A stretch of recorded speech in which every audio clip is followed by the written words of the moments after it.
ನಶಿಸಿ ಹೋಗುತ್ತಿರುವ ಭಾರತೀಯ ಕ್ರೀಡೆಯಾದ ಬಾಲ್ ಬ್ಯಾಡ್ಮಿಂಟನ್ ಆಟವನ್ನು ಪೋಷಿಸುವ ಸಲುವಾಗಿ ಕುಂದೂರು ಶ್ರೀ ರಾಮೇಶ್ವರ ಸ್ಪೋರ್ಟ್ಸ್ ಕ್ಲಬ್ ವತಿಯಿಂದ ಇದೇ ತಿಂಗಳು ದಿನಾಂಕ 29ರಂದು ಮೂಡಿಗೆರೆ ತಾಲೂಕಿನ ಕುಂದೂರು ಸರ್ಕಾರಿ ಹಿರಿಯ ಪ್ರಾಥಮಿಕ ಶಾಲೆ ಆವರಣದಲ್ಲಿ ಅಂತರ್ಜಿಲ್ಲಾ ಮಟ್ಟದ ಹೊನಲು ಬೆಳಕಿನ ಬಾಲ್ ಬ್ಯಾಡ್ಮಿಂಟನ್ ಪಂದ್ಯಾವಳಿ ಆಯೋಜಿಸಲಾಗಿದೆ.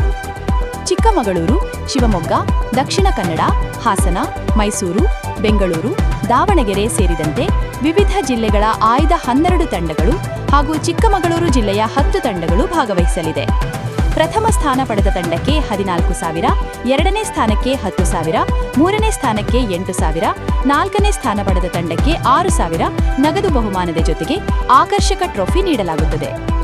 ಆಟಗಾರರು ಸೇರಿದಂತೆ ಸಾರ್ವಜನಿಕರಿಗೆ ಬೆಳಗಿನ ಉಪಹಾರ, ಮಧ್ಯಾಹ್ನ ಹಾಗೂ ರಾತ್ರಿ ಊಟದ ವ್ಯವಸ್ಥೆ ದಾನಿಗಳ ಸಹಕಾರದಲ್ಲಿ ಮಾಡಲಾಗುತ್ತಿದೆ.